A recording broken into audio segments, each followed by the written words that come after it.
asalaamaaleykum wa rahmatullahi taala wa barakatuhu ñu ngi leen di nuyu di leen ziar di leen jaajëfal kenn ku nekk ñu fekk la fi nga nekk nuyu la ziar la jaajëfal bu baax a baax di ñaan yàlla suñu kàddu gi fekk leen ci jàmm ak salaam di leen wax namoon nañ leen di nuyu suñu kilifa diine yi mboole seen di leen ziar di leen jaajëfal bu baax a baax di leen ñaanal yàlla may leen fanu gudd lool te nu ànd ak wér di dem Touba Tivaouane Medina Baye Yoff Jàmmalaay di dem ba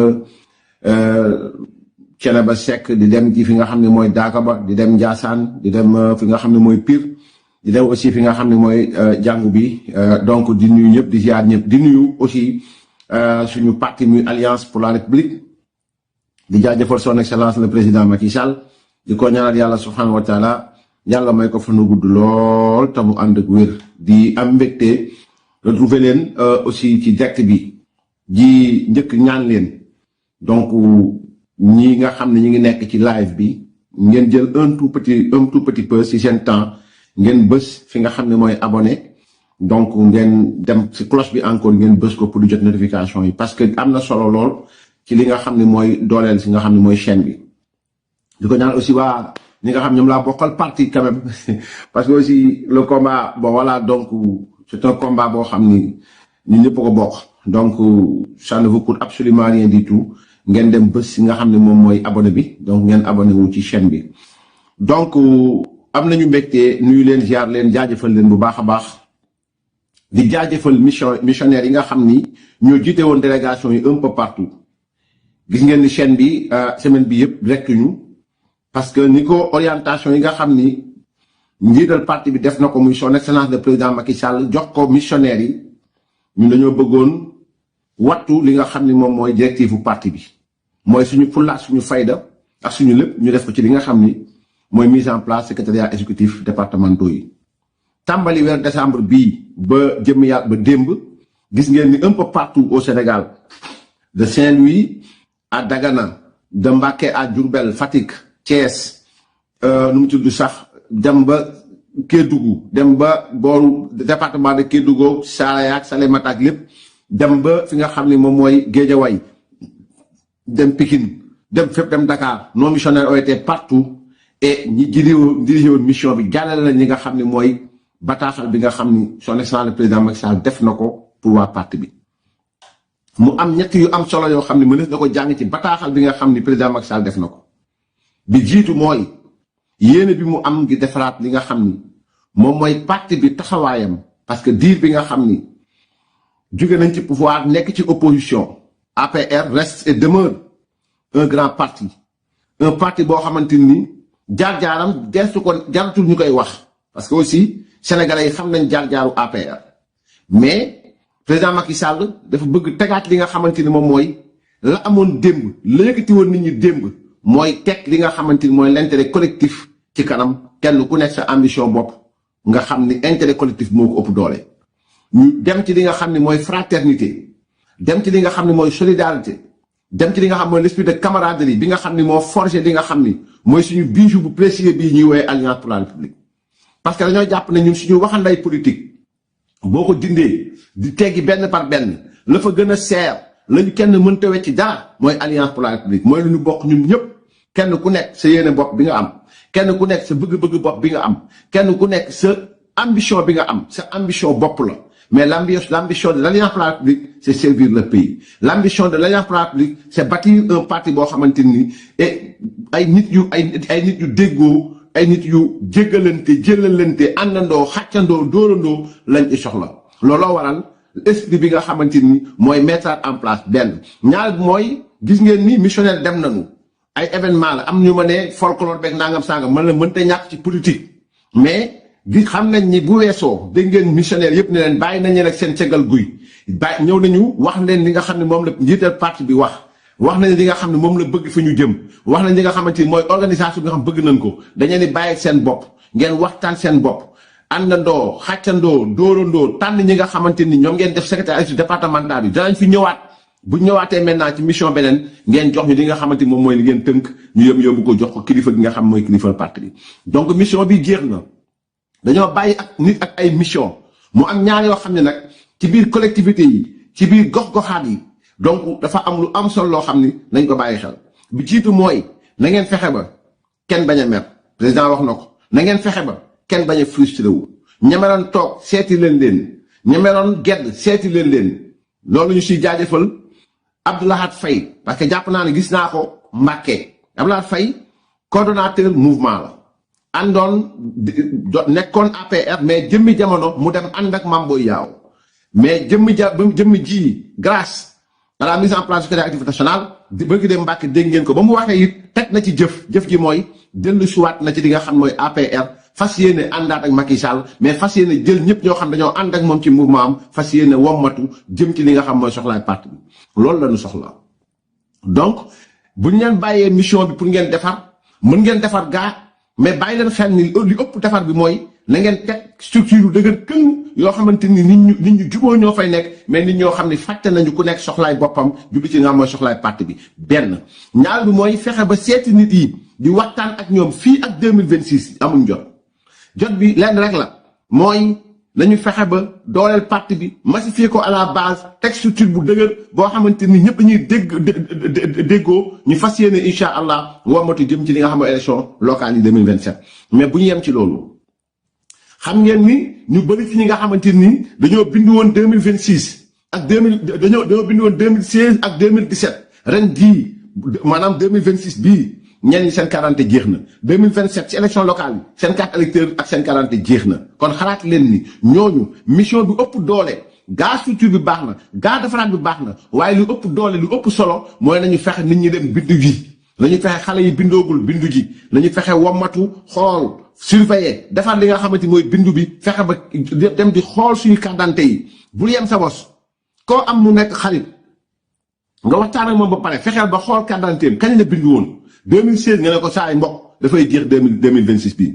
fexe nga gunge ko fexe ba mu dem bindu ji 2027 day jeex kooku du voter élection présidentielle te boo metti du voter élection locale donc ñooñu dañoo yell pour nit ñi jéem a taxaw ci li nga xamante ni moom mooy mbir mi. leneen li ma mooy animé li nga xamante ni moom mooy communes yi jëm ci département yi après nag jëm ci li nga xamante ni moom mooy au niveau régional ak au niveau national donc loolu dafa am solo boo xamante ni. donc mënees na ci bàyyi xel donc ñu ngi jaajëfal ñëpp ñi nga xam ñu ngi woon ci terrain bi di leen gërëm bu baax a baax taxawaay bi mais di gërëm aussi technicien baat dëgg yi nga xam ni ils ont été un peu partout ils ont fait l'étape de Mbacké Diourbel Fatick dem nañu ba fi nga xamante ni moom mooy Guédiawaye dem nañu fi nga xamante ni aussi moom mooy Kaolack dem nañu fi nga xamante ni aussi moom mooy Saint-Louis dem nañu fi nga xamante aussi moom mooy Dagana dem ci Kaffrine donc loolu lañ mënoon aussi am na ci yoo xamante ni à la fin la veille lañ koy yëg su ma ko yëgee la veille mënuma lu dul jéem a essayer xool lu may louer caméra jël nit fay ko pour mu dem entre temps bu fekkee ni loolu mënul nekk donc boobaa damay mujj daal di contenté wu ci li nga xam moom mooy publication Facebook donc ñëpp ñi nga xam ni ñëwuñu fa xam leen ni dañ koo yëgul mais suñ ko yëgee ñu wax ñu ko à temps daañ jël toutes les dispositions yi nga xamante ni tey jii ni lu ci war la pour ñu mën ko def donc discours yi am na solo dégg leen discours yu bari yoo xam ne lañ ci ñëw benn par benn ci discours yi incha allah ci live yi di ñëw nii dans la semaine parce que loolu mooy actuellement suñu ligne de conduite donc parce que 2019 ba léegi xam ngeen ñu ngi nekkoon ci benn combat boo xam ni combat la boo xam duñ ko wàcc mais da ci am combat yoo xam ni am na moment buy tonn da nga koy off jubli ci combat bi nga xam moo ëpp solo muy suñu parti chaque jour ma wax nag man sama yoon newul ci ñaari ñu xulloo très sincèrement sama yoon newul ci ñaari mag yu xulloo sama yoon nekkul ci ñaari mag yu juboo sama yoon nekku ci donc am na ci yoo xamante ni fa laay yem donc jublu na ci li nga xamante mooy l'intérêt de mon parti politique parce que ci loolu lañ tonn donc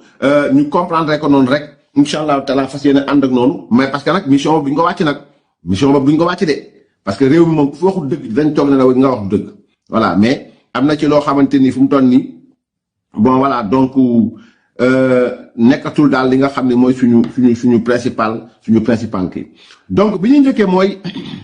information yu yéeme moo am tey information yu yéeme yoo xam ni ñi ko titré quand même bëri nañu mu jëm ci mbirum softcare mu nekk loo xam ni couche la wala yi jigéen ñi di utiliser ngeen baal ma ci wax bi yi soxna yi di utiliser ci seen yëfu jigéen di bopp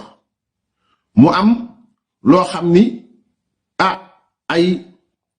communiqué bii génn ne tere nañ leen parce que dafa am yu jëfandikoo yoo xam ni buñ ko defee ci diggante tànk xale yi mu jural leen ay musiba seen yaram ñu demoon vérifier ñu gis ko tere leen waa Softcare ñoom ñu def ko ñu toog jëmmi yàlla ñu toog batu sax fan ñu jékki-jékki ne la ñu gisoon nekkuloon loolu erreur la woon xool nañ ko saytu nañ ko waaye fekk na ni loolu amul donc bàyyi nañ leen ñu jékki-jékki waa beneen communiqué génn ne communiqué bi wax ne loolu amul du dëgg ñu jaaxle lool diggante techniciens yi maanaam mooy superviseurs yi ak diggante li nga xamante ni moom mooy waa ARP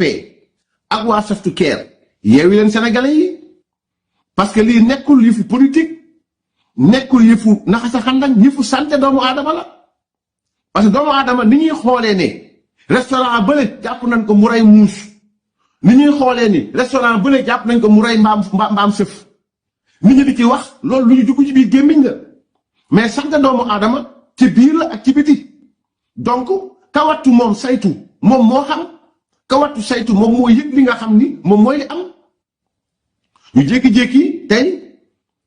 le quotidien titre na ko la pilule de docteur Moussa Diallo lu tudd Moussa Diallo ñëw na wax ay wax yu doy waar yoo xam ñi ne ndax li mu wax dëgg la ñi ne ndax li mu wax du dëgg man damay analyser waxuma ndax li mu wax dëgg la waxuma ndax li mu wax du dëgg en tout cas wax na chinois yi moom Softcare dégg nañ ko waa ARP dégg nañ ko état bi dégg nañ ko muy direction générale dégg nañ ko ministère de la santé dégg na ko moom mu wax ko ci pénc mi kon lu ci mën a am rek mooy nañ ko leeral donc kooku le quotidien ñëw na ci direct news ñëw na tamit ci li nga xam ni bu balaa direct news sax nu mu tudd sax comment dirais-je beneen journal bi nu mu tudd sax comment dirais-je beneen journal bi ñëw na aussi ci lu mel ni nu mu tudd sax le Dakar waa quotidien ñëw nañu ci li nga xamante ni moom mooy la même chose li nga xam ni moom mooy mbirum Sénégal ak li nga xam ni moom mooy kii bi l'observateur du moins ñëw na ci les Chinois m'ont proposé des mallettes d'argent loolu l'observateur ñëw na ci donc daañu tànn ñaari journal yooyu ngir indi incha allah leeral ci loolu noonu beneen bi mooy le Dakar waa quotidien ñëw na ci levée de bouclier contre projet bi nga xamante mooy projet Orascom donc dina ñëw journaux yi benn par benn pour leeral li nga xam ni moom la ñu jàngat ci bisu tey jii nii mais balaa loolu ñu ñëw ci le quotidien d'abord le quotidien dañ koy sempi tey ñëw na ci li nga xam ni mooy moom l'observateur li nga xam moom la docteur bi wax mu nekk accusation yu doy waar nee na moom docteur Moussa Diallo mooy wax donc docteur Moussa Diallo li mu wax dafa doy waar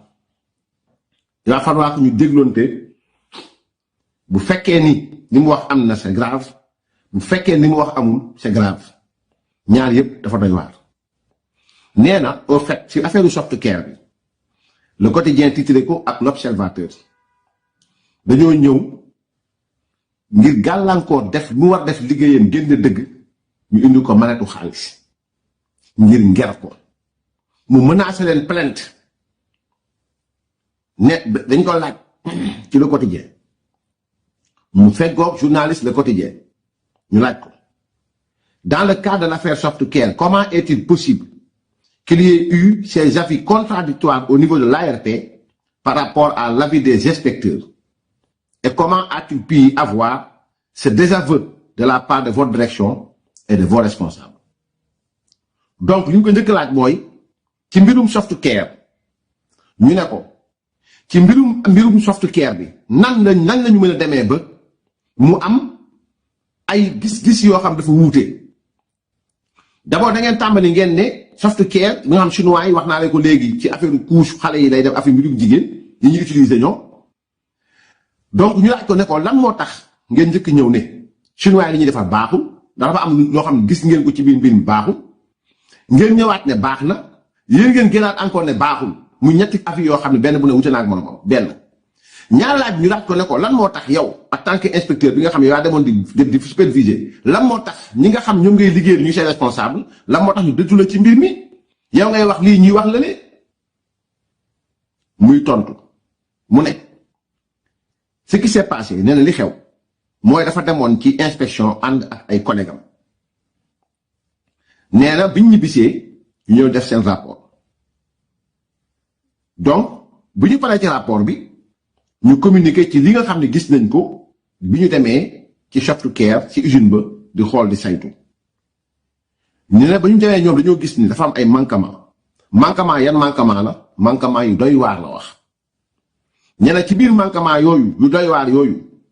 dafa am ay matières yoo xam ni première yoo xam dafa périmé maanaam yoo xam ni dafa nëb wala mu forox wala mu yàqu wala mu nanga périmé loo xam ne baaxatul kenn mënatu ko utiliser di ko jox doomu aadama ñu gis ko ci biir couche yi ñuy jox xale yi gis ko ci kaw serviette hygiénique yi nga xam jigéen ñi suñu soxna yi ñoom la ñuy utiliser donc ci biir li nga xam ne moom mooy processus de fabrication bi ñu xoolee loolu yëpp saytu ko ba pare ñu rédiger communiqué bi nga xam ne nañ communiqué bi ñu rédiger moom docteur Moussa Diallo jox nañ ko direction générale PNA muy pharmacie nationale d'approvisionnement nee na ñoom directeur général PNA boobu signé na communiqué bi ñu def ñoom bu njëkk bi wax ne gis nañu lu baaxul ba loolu weesoo nee na toogul matu sax une semaine Softcare ne corrigé na ko maanaam la ñu gisoon lu baaxul corrigé na ko c'est fait ñu ñëw ne dañu waxtaan ak ñi nga xam ne yooyu kilifay docteur Moussa Diallo ngir mu delluwaat def inspection ci nu mu gën a gaawee mu ne leen amul benn problème dinaa dellu nee na mbir mi ni mu réyee ak ni mu xamee ñi mu ko séqal nee na mu laaj gendarmerie ñu jiitu ko foofu moom mooy wax docteur Moussa Diallo journaliste ne ko gendarmerie donc mu ne ko ndax da nga am sikki sàkka ci am na loo xam ni da nga ko njort lu la fay xaar wala da nga njort musiba boo xam ne loo njort ba wax gendarmerie da dafa jiitu ji mu ne dañoo ñëwoon c'est qu'ils étaient venus d'abord pour chercher à me corrompre mais cela n'est pas passé di njëkk ñëw pour ngerama mais jàllul parce que du première inspection bi ma def inspection ma njëkk def janvier 2024 la man maa nekkoon inspecteur chef de service nekk gu ma woon directeur ñaareelu inspection bi 29 octobre 2025 laa ko def bii yoon fekk na ma nekk directeur dernière inspection bi mujjee def 7 décembre 2025 donc cette fois si li ma gën a yéem je vais pour faire la deuxième inspection je retrouve exactement la même chose bi mu demee nee na pour def inspection bi mu fekkaat fa la même chose et comme j'avais pris la peine de me faire accompagner par la gendarmerie et comme waxoon naa gendarmerie nañ ma accompagner nous avons tous constaté la présence de ces matières premières périmées sur le site ba léegi matières premières yi nga xam moom li ñuy jëfandikoo bu defar couche yi yu bon yi ma waxoon ba léegi ba ma delluwaatee fa laa ko fekk te ñoom neewoon nañ ma defar nañ ba pare ils les avaient sortis du magasin les ont mis un peu à l'écart pour me dire qu'ils allaient les détruire ne nañ ko génnoon magasin bi ber ko ne ko ñu ngi nii li nga waxoon ne baaxul dañuy dem détruire ko nee na ñu wër usine bi ñu gis ni y a rien de changé li ñuy wax du dëgg y a rien n'a été changé nous nous attendions d'ailleurs pas à un changement nee na ñoom xaaral ñu woon changement am sax mais nu mu tudd sax parce que ce n'est pas en moins d'une semaine qu'on peut changer les choses nee na ñoom ba ñuy dem naa set nee na man delluwaatal dem naa mais ba may dem xam naa ne li ñuy wax amul parce que une semaine mënoo ci dindi lépp loo xam ne ay lu périmé la nga ne changé naa ko defar naa mënul nekk donc ba may dem xam naa ne li ñuy wax mënul nekk mais naa dem rek pour bañ leen jox lay bu mu demee yegg ci gendarmerie gis na ni donc voilà 1300 kilogrammes ce qu'ils avaient fait ne li ñu def mooy dañoo retiré 1300 kilogrammes du magasin de stockage pour les mettre à l'écart dindiwuñ lépp de dañoo dindi nee na moom mooy wax de 1 tonne 300 1300 kilogrammes lañu def à l'écart juste à côté même pas dans une zone d'isolation yóbbuñ ko ci zone d'isolation nee na ma ànd ak gendarmerie ma xamal leen ni yellul on l'a demandé d'enlever et détruire ces produits dañu wax clairement que ngeen dindi lépp loo xam produit la bu fi nekk ngeen dem ngeen détruire ko parce qu'une telle quantité de produit 1300 kilogrammes ne peut pas être consommée. Après cela je reviens je me mets à rédiger mon rapport bi ma demee foofu ba pare ma ñëwaat def sama rapport balaa muy jeex balaa may dem naa defi rapport maa ngi ñëw di bind rapport balaa rapport bi jeex laa gis communiqué j'ai lu un communiqué de la cellule disant que les produits sont propres à la consommation man maa dem man directeur bi superviseur maa dem ànd ak gendarmerie gis la ma gis ñëw war a bind pour wax leen ne gis naa la ma gis baaxul du ñu war a jox Sénégalais yi pour ñu consommer ko mais pareegu ma li may bind xaar gis naa ni ñoom am na communiqué bu génn bu cellule bi pour wax ni affaire bi baax na ñu ne ma yéemu ma ne waaw mais lu xew ñu ne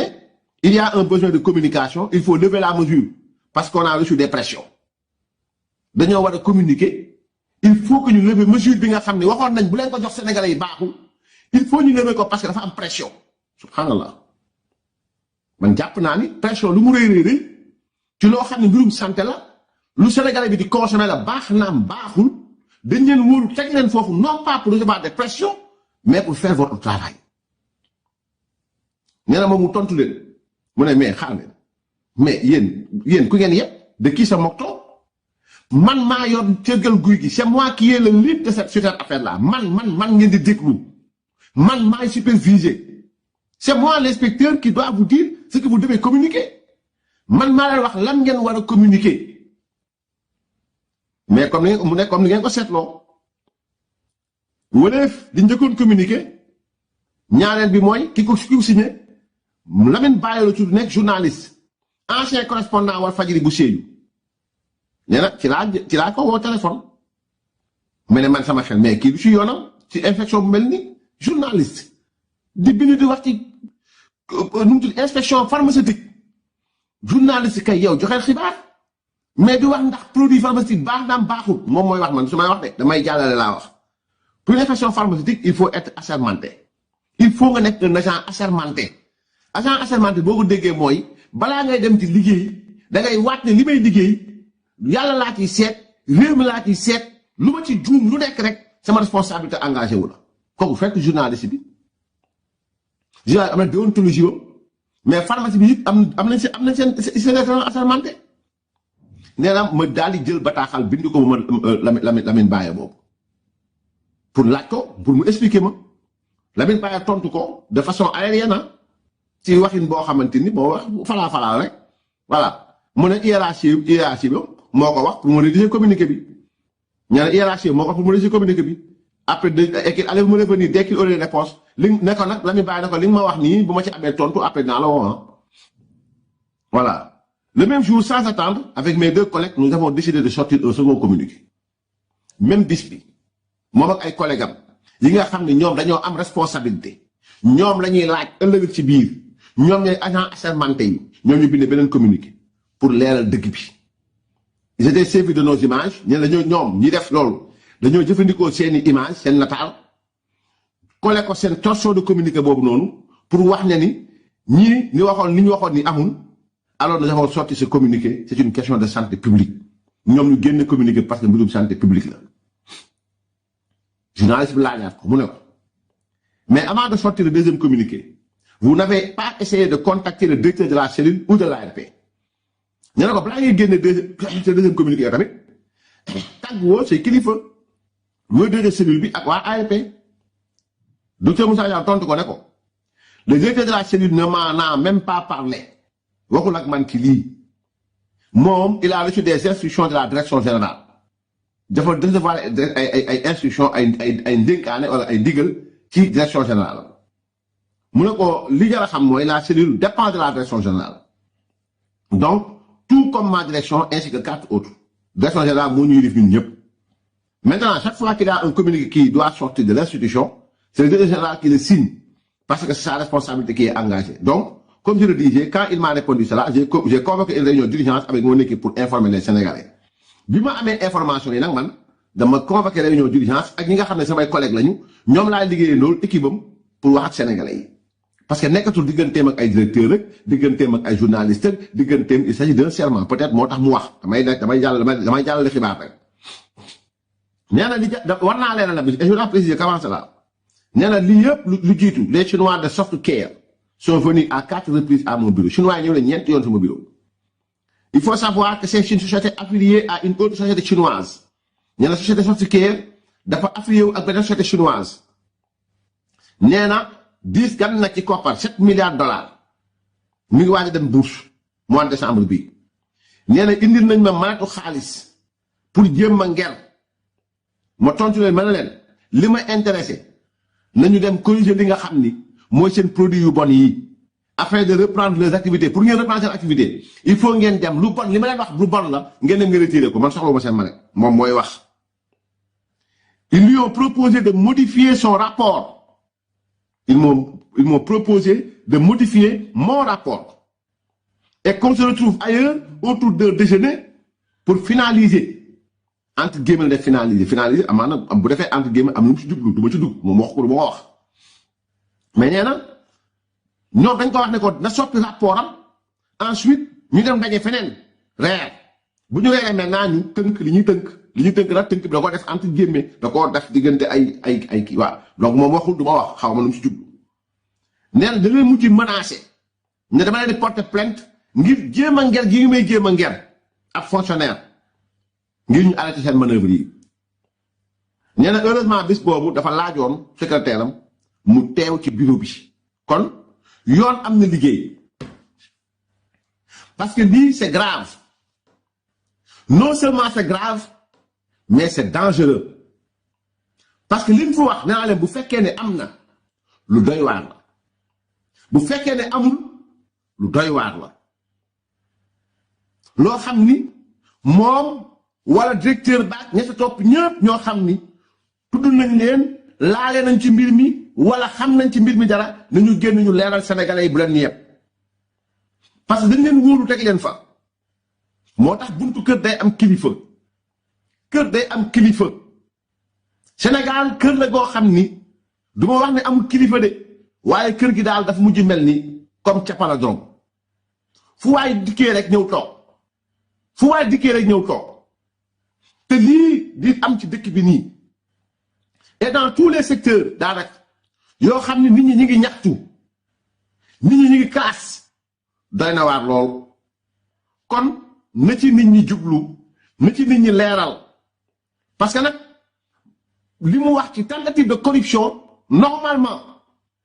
ah partie financier mi nga xam ni day wër scientifique mi nga xam dañuy wër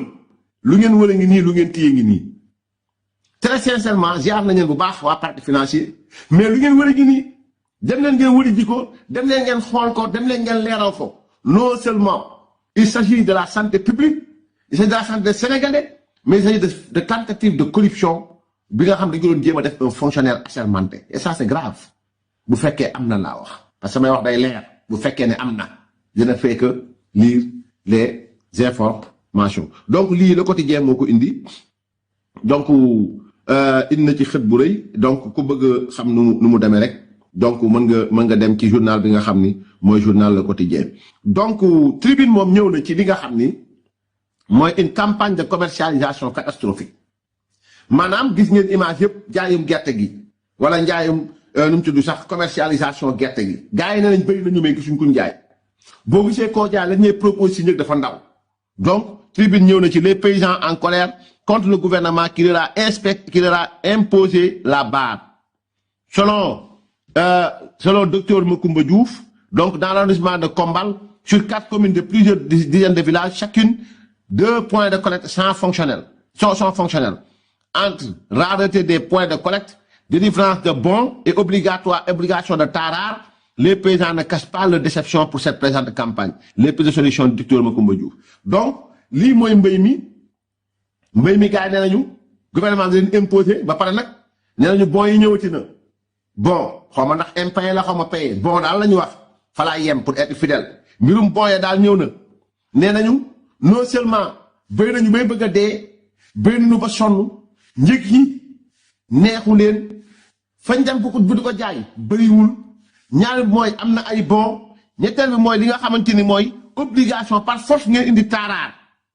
béykat yi mer nañu bu futt mer nañu lool nguur gi waaye Mabouba Diagne gis nañ ni moom au fait le ministre moom wax dëgg yàlla moom nee na la mu liggéey ren ni mu kenn mësu koo liggéey comme te nag moom ministre influenceur la ci TikTok bi lay xëy ci TikTok bi lay yendu ñu wax ko ni ça c'est le virtuel monsieur le ministre dans le monde réel des paysans hors du champ virtuel hors du champ des influenceurs TikTok ak ay Snapchat nee nañu la mbéy mi ni mu demee baaxul neexu leen kon Mabouba chaque année il sort ci ay TikTok ak ay influence maanaam ci réseau bi pour wax ni nangam bii mi ngi dox. Or dans la réalité des faits waxuma li béykat yi am moo am waxuma yow li nga wax amul mais dama ne dans la réalité des faits il va falloir que ngay leeral Sénégalais yi parce que tey réseau bi ngay utiliser tey pour mener des discours populistes le même réseau est utilisé par les paysans et les paysans quand même nous parlent de faits réels nous parlent de faits yoo xamante ni ay mbir yu maanaam ay mbir yu factuel pour faire un peu de répétition pour ay lu factuel lañ lay wax donc béykat yi mer nañu lool ba fut donc ci li nga xamante ni moom mooy campagne de commercialisation gerte boobu noonu donc beneen bi mooy par rapport ak les échos ñëw nañu ci li nga xam ni mooy ay wax yoo xam Tahirou Sarr da koo wax ci audition les échos ñëw na ci Tahirou Sarr nee na donc moom je lève des fonds pour l'État mais je ne prends jamais d'intérêt nee na état saa yu soxlaa xaalis moom mu jóg wuti xaalis lijjanti xaalis indi xaalis mu seetlu ak intérêt jamais il n'a jamais demandé d'intérêt moo ko wax moom Tahirou Sarr nee na tout franc trouvé sur mes comptes a une origine licite bépp dërëm 15 bu ngeen fekk samay compte bancaire fa mu jógee lu leew la ñetteel bi mooy nee na juróom-ñetti téeméeri nit laay employé directement entre junni ak juróom-ñetti téeméer ak junni ak juróom-ñeenti téeméer ci ay nit lay employé indirectement moom 40 000 familles à Dakar ville et ailleurs occupent mes terrains sans droit ñeent fukki junni famille ak ay si Dakar ville ak feneen ñoo occupé samay terrain yoo xam maa ko moom te amuñu si benn droit juróomeel bi mooy j'étais impliqué dans la procédure d'expropriation de fermiers blancs au Mozambique nee na waxuma Sénégal rek Mozambique fa mu ne nee na moo expropriation foofu am na fa lu mu fa dox am na fa lu mu fa lijjanti am na fa lu mu fa liggéey waxuma Sénégal de Mozambique beneen bi mooy j'ai gagné mu ne moom Tahirou Sarr gagné na diggante 2023 en 2023 40 milliards opération Tchad waxuma Sénégal de Tchad opération Tchad gagné na fa 40 milliards Mozambique nee na mu ngi ci ay expropriation Sénégal nee na fii ñeent fukki junni ci ay nit ci biir Dakar ak wala feneen ñu ngi occupé ay terrain sans droit kon Tahirou wax na leen li mu leen di wax par rapport ak origine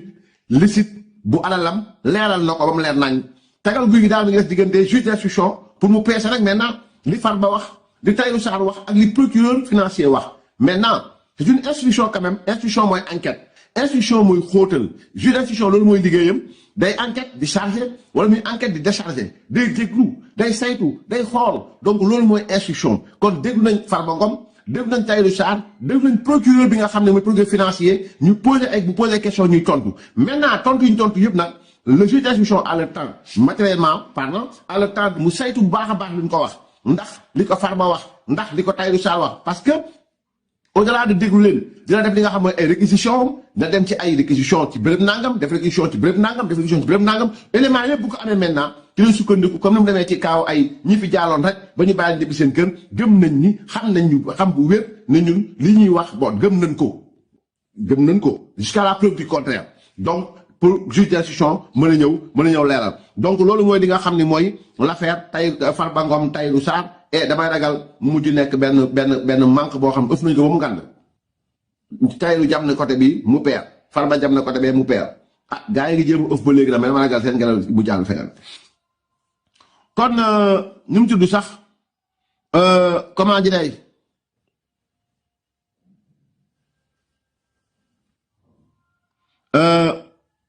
kooku le peuple ñëw na ci li nga xam ni mooy l'imposture budgétaire du régime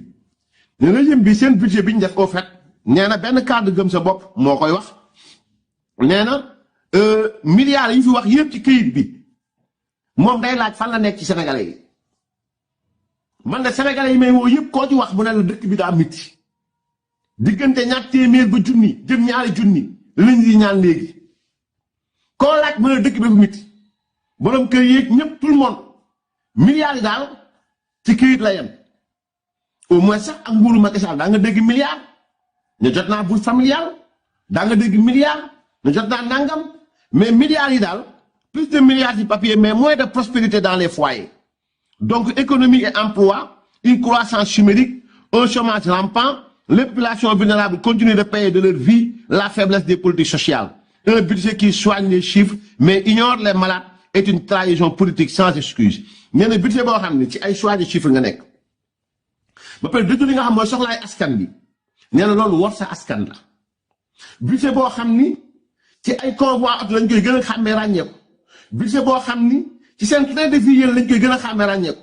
mënees na takk ñaareel ba takk ñetteel mënees na jënd oto yu bees jënd ay kër yu bees tabax oto yu bees wax ma ne ko def de damay expliquer dama ne bu fekkee Sénégal dañuy gis loolu ñoo ñu tourné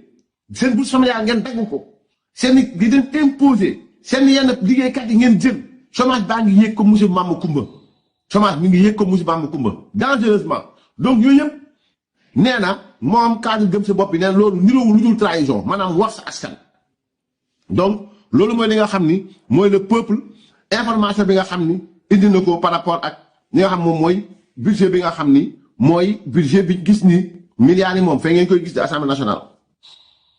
bien que milliard moom budget moom prévision la budget da nga naan lii laa fas yéene def maintenant li jar a wax mooy est-ce que ci li ñu fas yéene def ils auront la capacité dem ami ji xaalis bi oui ou non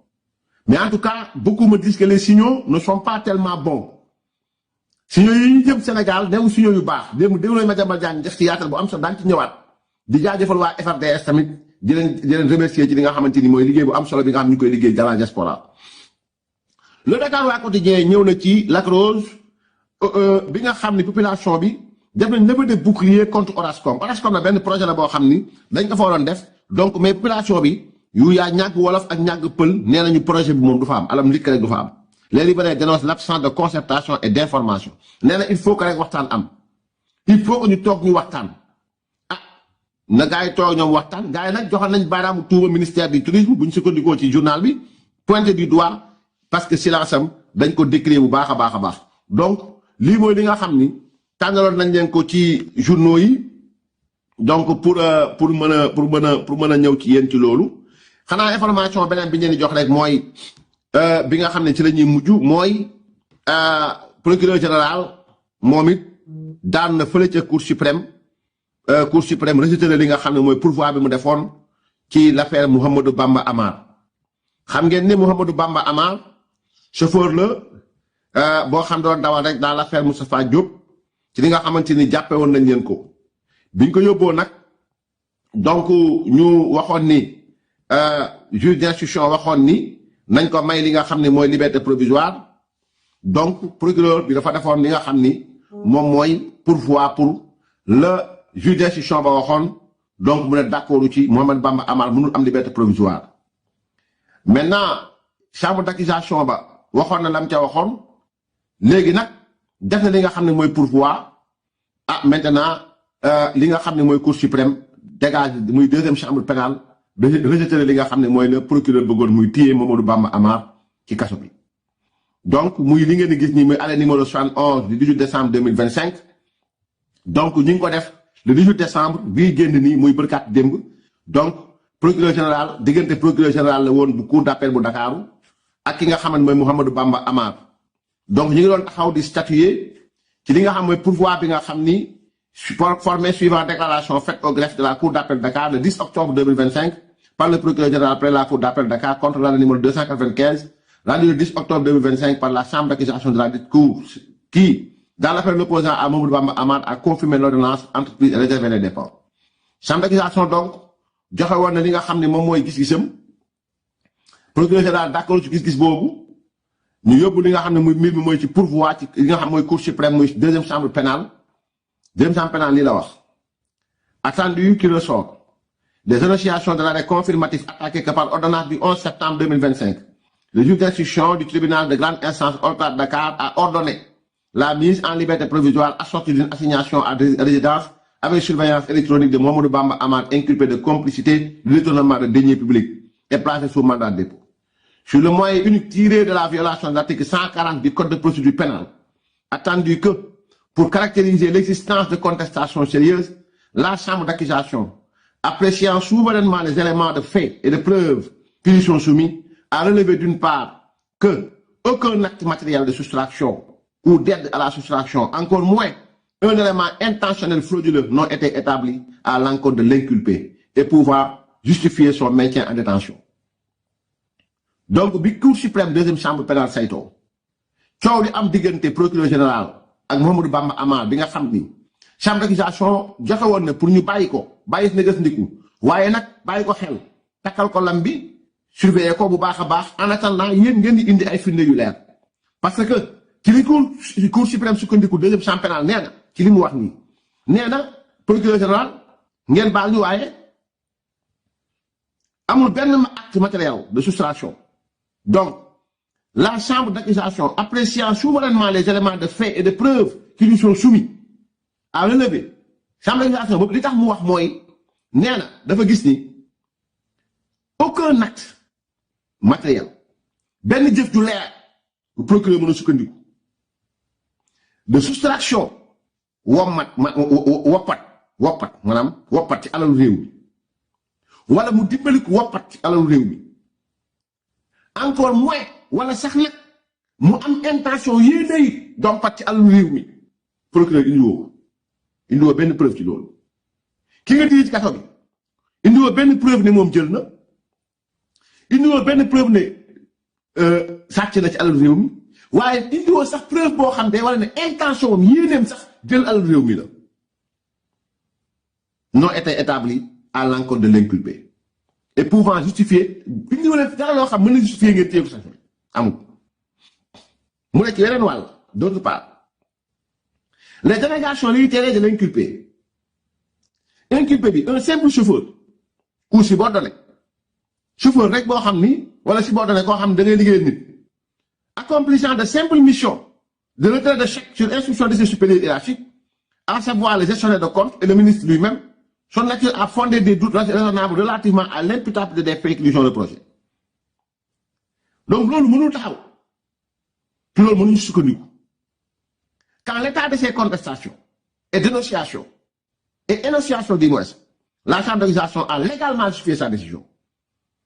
Chambre d'accusation mi la waxoon ne bàyyi jàmbur mu ñu parce que indi fi dara lu leer li mu la wax lu dëggu la Cour suprême mooy wax de du samay wax ci li ma la wax nii nag parce que motif mu sukkandiku ci. toog tey ci li nga xam ne mooy chambre du conseil gannaaw da nga am saytu nañ ñëpp ba pare rejeté nañu dàq nañu li nga xam ne mooy li nga fi indi woon dañuy dem këyit delawaat la ko d'accorduñ ci nga téye ko kaso bàyyi jàmm mu ñibbi këram nga dem wuti ci ay preuve parce que boo téye kaso dafay nga am preuve yoo ko fi téye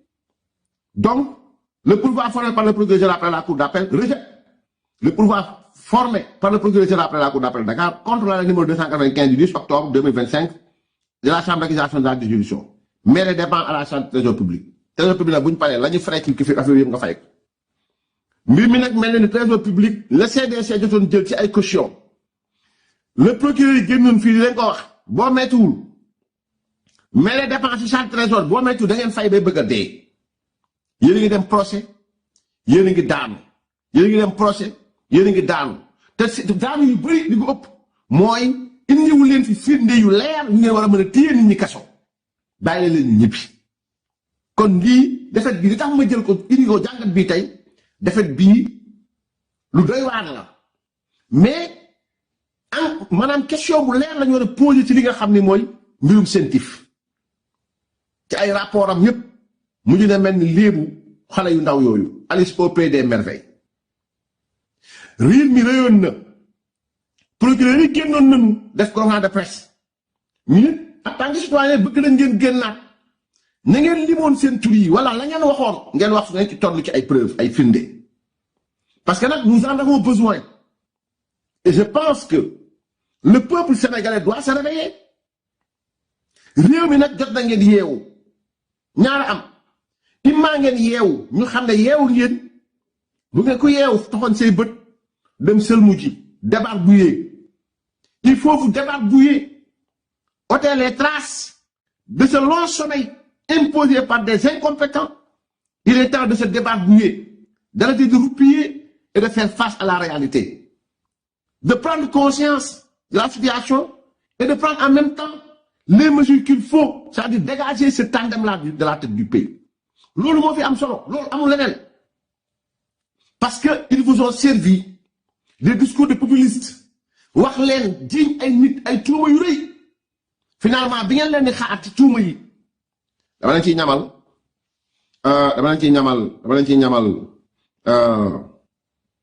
ciy ñamal tuuti rek comme ça ngeen mën koo xam ngeen xam kii ngeen ko seqal ku mu doon man déjà man dama leen di jox rek fit léegi moom dama leen di wax ni mu wax rek mais pour def ay commentaires ci moom pare naa ci waaw pare naa ci quoi très sincèrement man moom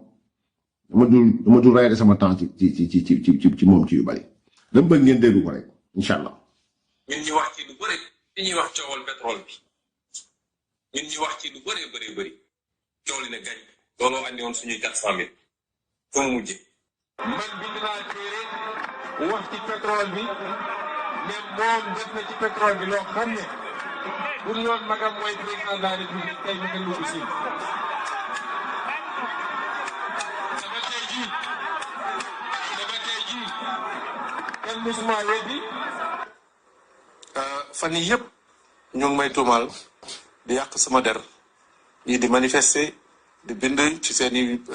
carton Aliou Sall voleur Aliou Sall delloo ñu suñu $400,000 salteel suma der bi salteel suma deru famille takkal ma fas yéene jàkkaarloog yéen dindi tuuma yi nga xam ñu ngi ma koy teg di wax ne maa ngi téere alxuraan bi di waat ci sunu borom di wàcc alxuraan ne lii ñu may tuumaal ne dama jot xaalis bu jógee ci Timis Corporation dugg ci société bu ñuy wax Agritrans ne mosula am du dollar bu gën a ndaw waxuma ne nag $250,000 bu mos a jógee ci Timis Corporation dugg ci compte Agritrans. c'est important mais sénégalais yi doon wax ne kii na leen jox seen 400,000 li nu mu tudd Aliou Sall waaw est-ce que finalement yoral na leen 400,000. non xam nga nit ñi dañu dul comprendre lu bëri. ok xam nga affaire 400,000 yooyu c'est même une dérision mais en réalité ñun sax ñoo amel Aliou Sall 400,000. man maay premier ministre du Sénégal. xam nga lii Sénégalais yi gis nañ ko de yéen ñi di ba sànn gis ngeen ko même nit ki moo wax ci Mame Mbaye Niang 29 milliards amul fu mu ko sukkandiku tey dégg naa mi ngi yónnee avocat pour ñu dem di waxaat encore même nit ki laa wax moom moo wax ci compte 1000 milliards même nit ki moo wax ci compte 1000 milliards Sénégalais yéen a ngi koy dégg xam ngeen ko bu baax a baax leneen nag lu mu leen wax ba tax ngeen fàtte li nga xamante ni moom mooy prise de conscience mooy juum ngeen ñu dem dégluwaat ko fii. C'était en donné également, m'ont dit 1000 milliards d'euros. Également, on voudrait avoir des éclaircissements. waaw xam nga loolu bu ordre du corps commencé lu bëri dina leer parce que li ñu téye nañ ko man léeg-léeg damay wax benn affaire pare naa ci maa ngi ci leneen. lépp pare na ba xam nga ne bu mbir yi paree li ñu téye loolu la waxoon li ñu téye ci Mame Mbaye Niang loolu la wax ci kaaw 400,000 yi loolu la waxaat fii ci kaaw 1000 milliards li ñu téye ba mu demee ba assemblée nationale tax fii cooy laaj ko dafa ne compte cap compte gouvernement bi et vous croyez que ce gars-là il est sérieux continuez à le défendre mais ku koy défendre ku nekk dafa sa xel ni yaa ngi défendre nit ki ci loo xam du dëgg te kullu kuy nitu diina laa wax lii nga xam ko nga dëgg sa tànk ci nit koo xam ne toog ci pénc mi lu mu la wax ñu gëstu ko seet lu dëgg daanaka lu ëpp ngeen côté di ko defaan ci lii yéen a ngi noonu alquran mi ngi noonu yàllaa ngi noonu la borom Tuubaa waxoon mbaaxaan yaa ngi nii maa ngi nii buur yàllaa ngi seere yaa ngi yéen a ngi nii Sonko ngi nii buur yàllaa ngi seere yaa ngi yàgg yàlla dëggam bii wallaay dara du ko tiim mooy tiim lépp ku déglu nii version yi ko déglu nga xam ne kii lu mu fi wax ñu ne ko ana firnde yi joxewu ko loolu la dëkkee gi yéen 2021 ba léegi wala si nax si biir yi ngeen ko ne rek bëgg nekk ñoo xam ni la maam Alaaji ab doon wax da nekk ay xutu mbël maanaam gëm rek sëgg rek di dem radiyallahu anhu donc di dem di mbëkk mii di dem man juddoowuma ci réew moomu màggeewuma ci réew moomu yarawuma ci réew moomu j'ai pas reçu l'éducation de ce pays là très sincèrement te bu ñuy wax dignité képp ku gëm lii xoolaatal sa dignité bu baax a baax képp ku gëm ni kii ku jara taxaw di ko défendre tiim alquran nag di ci génn ay xissa yoo xamante finante mooy nit ñi di ko bàyyi xel ku jàpp ne kii war na am baatu mu jaddit ku jàpp ne kii war na mën a am baatu ku sell ku jàpp ne kii war na mën a am baat beneen bu ñuy jëlee maanaam lu juróog dëgg rek ak lu juróog lu baax rek di ko jagalante non kon yëpp nga yàlla yëpp nga sunna yëpp nga jullit ñi mais yëpp nga Sénégal yi day dégg très sincèrement amoon nañ mbégte lool sant leen bu baax a baax gërëm leen di ñaan yàlla Sénégal nag yàlla na yàlla def jàmm ak salaam ak tawféex yàlla na yàlla aar ñu yàlla na yàlla yiir ñu yàlla taxaw réew mi mboole seen mais yàlla dellu si waat xel yi dama waxoon keroog ci live ba rek ngir sallallahu alayhi wa sallam léeg-léeg mu waat mu ñaan yoo xamante ni ñaan yu ndaw la mais dafay am solo mooy allahumma arinal xaqa xaqan warzuqna tibaahu warzuqna yàlla ñu woon dëgg mais ba ñu xam ne lii mooy dëgg mais nga wërsëgal ñu topp ko parce que topp dëgg wërsëg la mais wa arinal baatila baatilan yàlla nag ñu wan neen ba ñu xam ne lii neen la warzuqna ijtinaabahu nga wërsëgal ñu maytu ko neen bi gën a rëy mooy fen neen bi gën a rëy ci àdduna laa mooy fen mooy kàcc waxuma diw day kàcc waxuma dafa neen bi gën a rëy ci àdduna laa mooy kàcc fen te fen nag moom wax dëgg yàlla bu jullit demee ba maanaam ba tàmmal ko boppam dalay neex rek nga jóg rek accuser ay doomu aadama ci détournement de 1000 milliards détournement de 94 milliards détournement de 29 milliards yooyu yëpp indiwu ci firnde ngeen ne waa ji moo am dëgg bu ngeen xoolee mig mag bi muy def nii rek maanaam di bon xam mig mag sax mais bu ngeen xoolee kii bi muy def nii nu mu tudd sax sama avocat yi daañu wax peut-être patata avocat yi génn wax avocat Ousmane Sonko man dañ jur wax lu ma dégg man sama nopp bii très sincèrement waaye quoi qu'il en soit écoutez les mais xool leen ñi fi tuumal ñëpp rek ci ay milliards ay kër enseignant jam milliards nangam sangam xool leen la Dantec dégg di ngeen ñu wax ci te dañoo Macky Sall jaay na Dantec bi Macky Sall jaay na Rebeuss Macky Sall jaay na Cap Manuel jaay na nangam jaay na ba jaay géej gi jaay na jaww ji lii yëpp moo ko wax sosalu moo ko lii yëpp moo ko wax ay waxam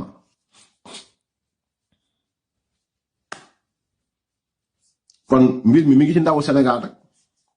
yàlla wërsëgal ñu wan ñu dëgg bañ gis ko mu wërsëgal ñu topp dëgg mu wan ñu caaxaan bañ gis ko mu wërsëgal ñu maytu caaxaan yàlla wan dëgg bañ gis ko mu wërsëgal ñu topp dëgg bi di moins moo ñu caaxaan bañ gis ko mu wërsëgal ñu maytu caaxaan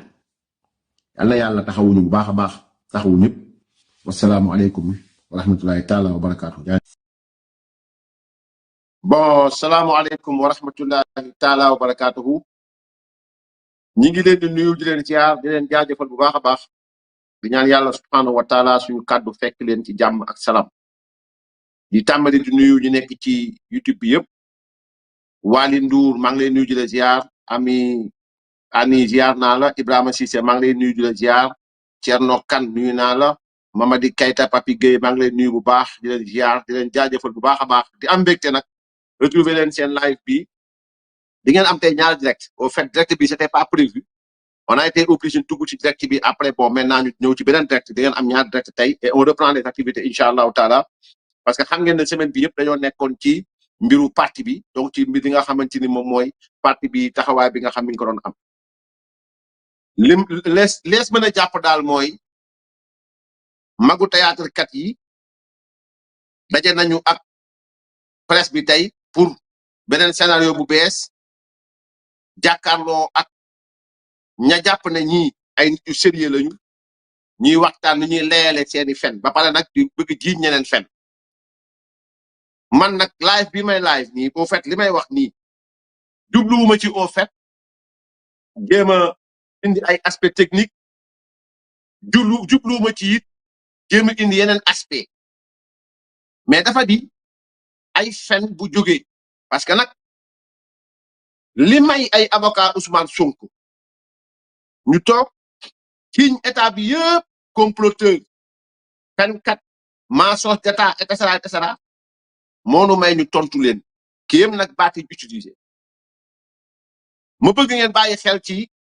ay wax yoo xam ne wax nañ ko ñoom ci lañ nar a ñëw pour leeral Sénégal askan bi ñu xam ni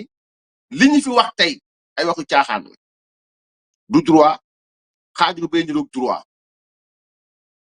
bi jiitu bi nga xam ni war naa leen ko mën a leeral mooy Yacine Fall nee nañu moo lancé procédure bi ginnaaw bi nga xam ne Ousmane Diagne santoon nañ ko loolu moom magistrat de fait xam yoon xam ni yoon di fonctionner xam ni yoon di Ousmane Sonko ba mu ko bëggee defloo Ousmane Diagne dafa tër dafa bañ moo tax boo seetloo maître Macodou Ndour ak Abdinar Diagne ba ñuy wax répété na ñaari yoon ne Yacine Fall defu ko parce que premier ministre la ñun laaj ñu leen ko le seul fait de justifier leur propos pour wax ni Yacine Fall deful nangam parce que ministre de la justice la ce qui veut dire que ni ñoom seen bopp gëm nañ ni sénégalais yi jàpp nañ ni Yacine Fall le fait que mu def ko c'est parce qu'elle est militante de Pastef le fait que mu def c'est parce que Ousmane Diagne a été dégagé du ministère de la justice ñu teg ko fa moom pour mu ñëw accomplir li nga xam mooy besoin de Ousmane Sonko kon moo tax boo dégloo maître Macodou Ndour déglu maître Abdinar Diagne ñoom ñaar ñëpp seen kàddu ba ñuy tàmbali dañ ne Yacine Fall lancé wul procédure bi parce qu'elle est politique dafa lancé procédure parce qu'elle est ministre de la justice c'est faux et c'est archi faux il y a beaucoup de dossiers yoo xam ne war na ko mën a commencer Yacine Fall le fait que mu commencer dossier Ousmane Sonko mooy wane Yacine Fall est là uniquement là mise là ne sera là que pour la politique que pour satisfaire les égos surdimensionnés de Ousmane Sonko premièrement li ñu war a mën a jàpp loolu ci ñuy wax ñu war a mën a dégg di comprendre ay wax comprendre nañ loolu ci wax ñaareel bi mooy au fait la falaa dara fas yéene taaj sama wax pour sénégalais yi mën a comprendre ñu ñaan ngeen partage direct bi mooy élément nouveau qu'est-ce qu'il appelle élément nouveau nee nañu rapport Prodac mooy l'élément nouveau rapport Prodac bi ci lan la ma ko lu sukkandiku nee na am na benn ordre de service bu Mame Mbaye Niang signé woon nee na aussi am na rapport boo xamante ni dañ koo nëbboon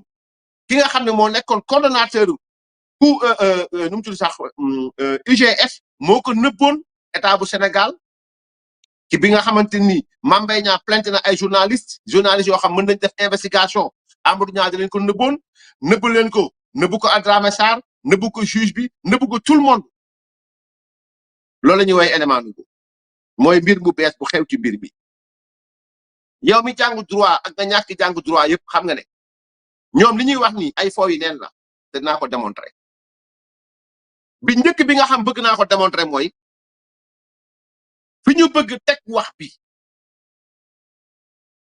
moo dul tegukaayu wax te cour suprême même si bu fekkee ni saisir nañ leen dañuy delluwaat wax lan moo tax Mame Mbaye Niang porte plainte Ousmane Sonko voilà la question fondamentale lan moo tax Mame Mbaye Niang porte plainte Ousmane Sonko ñu ne rapport da ko épinglé ñu ne ban rapport ñu ne rapport IGF moo ko épinglé mu wax ko 2022 ñu delluwaat ñu déglu ko attentivement pour ñu mën a xam après lan laay wooye ni élément nouveau amut mësta am liñ fi wax ni yëpp mi ngi woon ci pénc mi liñ fi wax ni yëpp mi ngi woon fii ñu bind tegee ko fi mu tegu fii nii mais justice xoolu ko woon ñu dem ñu déglu ci Ousmane Sonko.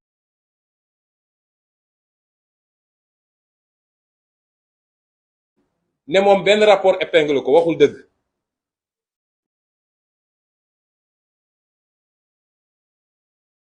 passage yu bëri xam nga ñoom li ñu xamul ñun document yëpp la ñu am téyeku léegi naa saa yu ñu xëy dañ naan waa ji fan lay jële kan moo koy jox léegi weddeetuñu de waaye kan mooy topp bi le rapport IG bi li mu wax émission par le ministre mu weddi ne moom benn rapport épingle ko waxul dëgg il a été épinglé par le rapport de l'IGE mun naa leen liiral passage yu bëri xam nga ñoom li ñu xamul ñun document yëpp la ñu am téyeku léegi naa saa yu ñu xëy dañ naan waa ji fan lay jële kan moo koy jox léegi weddeetuñu de waaye kan mooy topp bi le mooy coow li rapport IG bi li mu wax émission par le ministre de tutelle d'un ordre de service de démarrage antérieur à la notification et à l'enregistrement du contrat. En raison du principe de la chronologie des actes de procédure, la notification d'ordre de service de démarrage ne peut être envisagée qu'après celle du contrat auquel il se rapporte. Ce principe basique du droit des contrats administratifs n'a pas été également observé dans le cas d'espèce. En effet, alors que le contrat n'a été notifié que le 25 juillet 2016 à l'entreprise Green 2000, le ministre Mbaye Niang, assurant la tutelle du PRODAC, avait déjà émis 5 mois auparavant un ordre de service, numéro, etc., etc. Cet état de fait est d'autant plus déplorable qu'il résulte non pas d'une ignorance des textes, mais plutôt d'un souci de répondre aux exigences non contractuelles de monsieur Daniel Pinassi. kooku dem taxaw Assemblée nationale Sénégal yépp di ko déglu mu ne moom rapport épinglé ko damay toog bon voilà ak nu ñu yabee Sénégalais yi. donc kooku la Macky Sall jël. donc yéen a ko déggandoo. Il a parlé du rapport IGF. Il a parlé en même temps de note de service. Rapport IGE la wax. Mais Mame Mbaye Niang may na ko sax ni ko bu nekkee rapport IGF la sax indi bëgg na. Te noona il n'avait pas le rapport IGF ni le rapport IGE. Ñu bind IGF. IGF ne leen rapport PRODAC amu fi. Ci seen biir wax dama bëgg relever fen bu leer boo xam dañ koo fen. Te avocat Ousmane Sonko bi Makodou Ndour fen loo na Ousmane Sonko. Maanaam Makodou Ndour ci biir ay waxam fen loo na Ousmane Sonko fen bu leer le 8 novembre 2025. Ousmane Sonko dafa taxaw stade Léopold Sédar Senghor Esplanade ba mu ne rapport bi ma wax am na rapport boobu moo tax sax nag ñi ñuy topp nii ba ci Pape Malick Ndour mii ñuy topp nii rapport boobu ñu signé en 2018 ci moom lañ koy toppee. Voilà ce qu'il a dit. Rapport boobu ñuy wax noonu mu ne rapport boobu ci lañuy topp ki nga xam ni mooy Pape Malick Ndour c'est ce qu'il a dit. Mais tey bu ñu dégloo ki nga xam ne mooy Maître Makodou Ndour li mu wax dafa fenloo Ousmane Sonko parce que Pape Malick Ndour a été nommé le 6 juin 2019 la nommé Pape Malick Ndour. Bu fekkee ce rapport a été signé depuis 2018 loolu la Makodou Ndour Maître Makodou Ndour wax mais Makodou Ndour nee na rapport bi am na le coordonnateur de l'IGF dafa nëppoon rapport bi ki nga xam ne mooy Adramé Sarr nëpp ko les juges nëpp ko le procureur nëpp ko les avocats nëpp ko Sénégalais yi depuis 2018 ce rapport a été approuvé par qui? Signé par qui? C'est-à-dire le rapport a été approuvé par qui? Signé par qui? Loolu ils ont omis de nous le dire parce que bon rapport signé nañ ko rapport signé nañ ko mais day wax rapport bañ ko signé kan moo ko signé ak ñan ñoo def ça n'existe pas mais wax bi ñu wax rek fen loo nañu Ousmane Sonko d'abord primo mooy fen loo nañu parce que si le rapport a été nu mu tudd sax signé en 2018 loolu la Makodou Ndour wax en 2018 kon nan lañ ci mën a nu mu tudd sax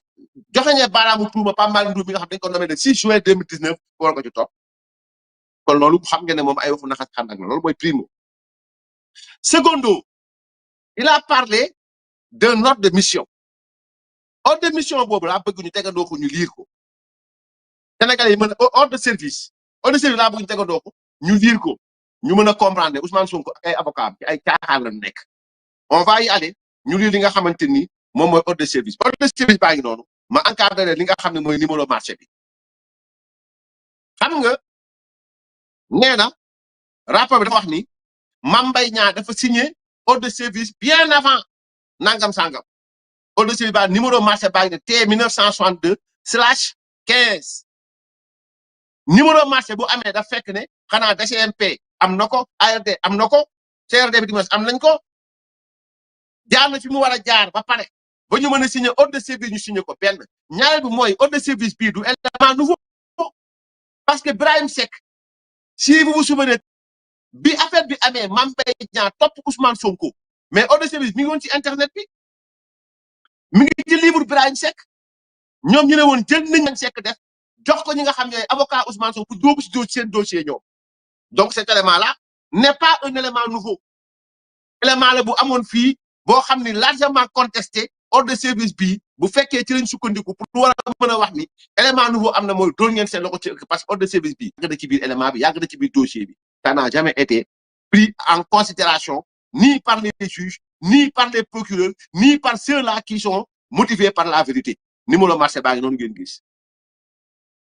donc loolu ñaar la ñetteel bi mooy au fait c'est-à-dire dans cette chose là nee nañu Mame Mbaye Niang dafa fenal Ousmane Sonko un mensonge ils disent mais diggante Ousmane Sonko ak Mame Mbaye Niang avant ñuy ñëw sax ci nu mu tudd sax ci comment dire ci kii bi on va essayer de démonter benn par benn ñu dem ci nank par nank démonter benn par benn bi jiitu mooy ba ñu dégloo waxam moom nee na lépp mi ngi mu téye ci loxoom loolu la njëkk wax un rapport signé en 2018 qui a été retrouvé en 2025 par Ousmane Sonko alors que 2022 nee na woon mi ngi woon ci loxoom mu téye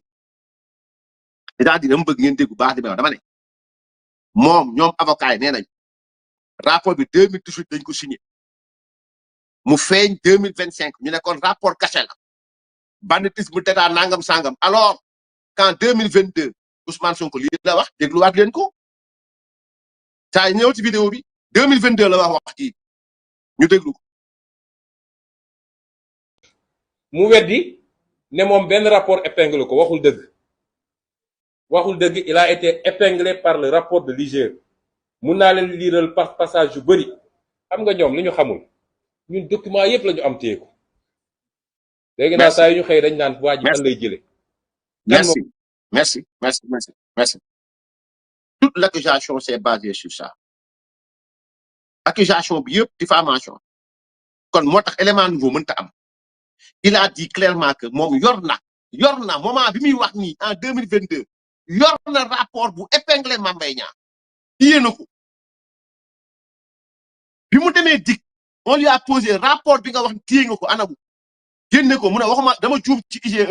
IGF laa bëgg wax ñu ne ko jox ñu IGF bi mu ne li ma yor tribunal laa ko génne ñu woo ko tribunal mu ne jotuma convocation ordre doon wax waxi caaxaan rek convocation bu ko tudd Mamadou Sonko moo ko signé mu dem di foofu ci caaxaan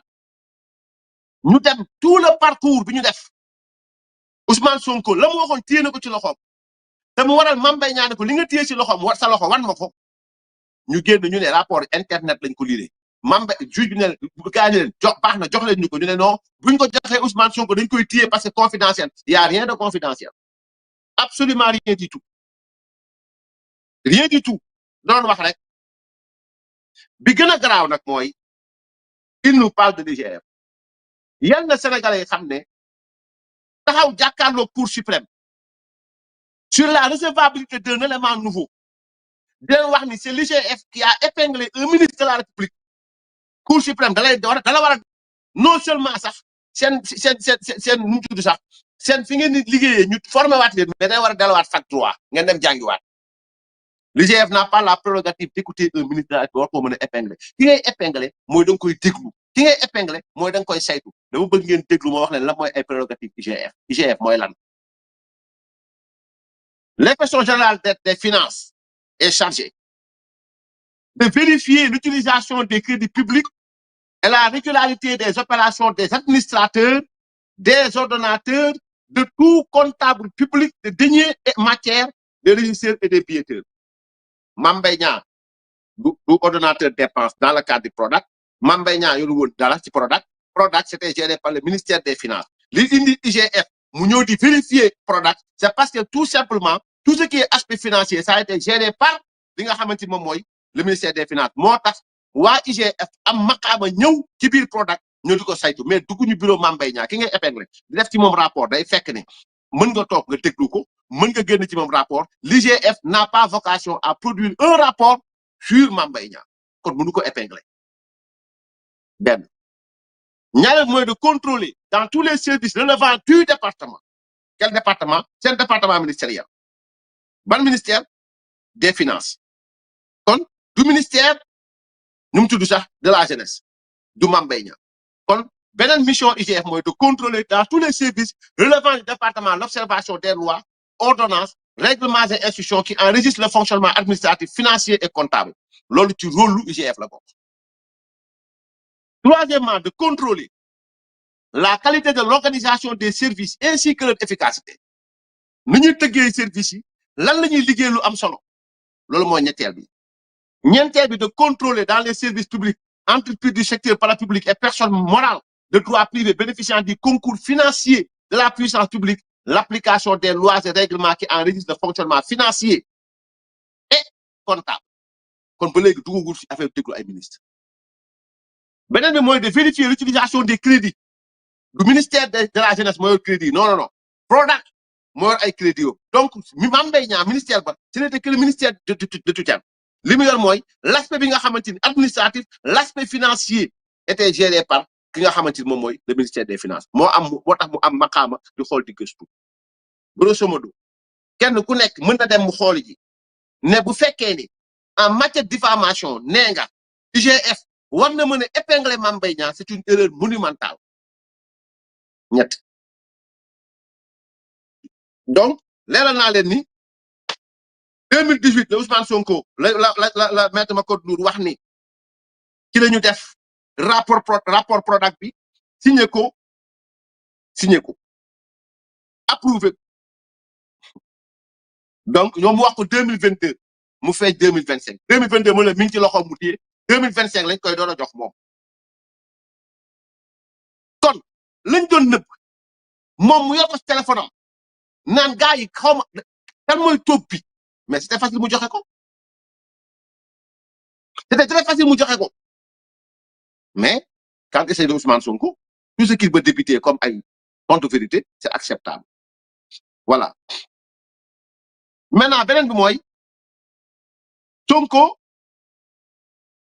bu demee ba dissimuler ay biens avocat am fitu taxaw naan benn kër la amoon ce que je conteste benn kër la am may na ko ay doomam dem na fexe ba amatul bien pourquoi bu fekkee ni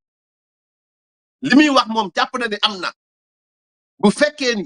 li muy wax moom gëm na ni am na bu fekkee ni il tient tant à la vérité la moo tax dès le lendemain comme l'a dit maître Macodou Ndour à la suite nu mu tudd sax décision rabat d'arrêt bi la moo tax mu dem jël bien bi dem maye ko aujourd'hui on a vu un avocat qui confirme la délinquance de son client parce que c'est un délit d'organiser sa propre pauvreté pour se soustraire aux obligations du droit pénal ou bien de la loi. Aujourd'hui, Macodou Ndour, le dire c'est pas diffamer ni insulter, le dire c'est juste rappeler les principes du droit sénégalais que maître Macodou Ndour en affirmant, en confirmant en direct que son client, nommément Ousmane Sonko, citoyen, qui a été en justice, s'il reconnaît que son client a organisé sa propriété pour se soustraire d'une décision de justice, par déduction, maître Macodou Ndour vient de confirmer que son client est un délinquant au vu de la loi du Sénégal. Très sincèrement. li Macodou Ndour wax ne Ousmane Sonko xam bi mu xam moom ni dañ koo daan mu war a fay alal xam boobu mu ko xam moo tax mu jël alalam maye ko ngir bañ a fay 200 millions yooyu loolu wax ko mooy maître Ndour nangu na ne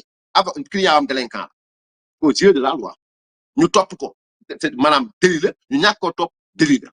et c'est grave et si tout le monde le faisait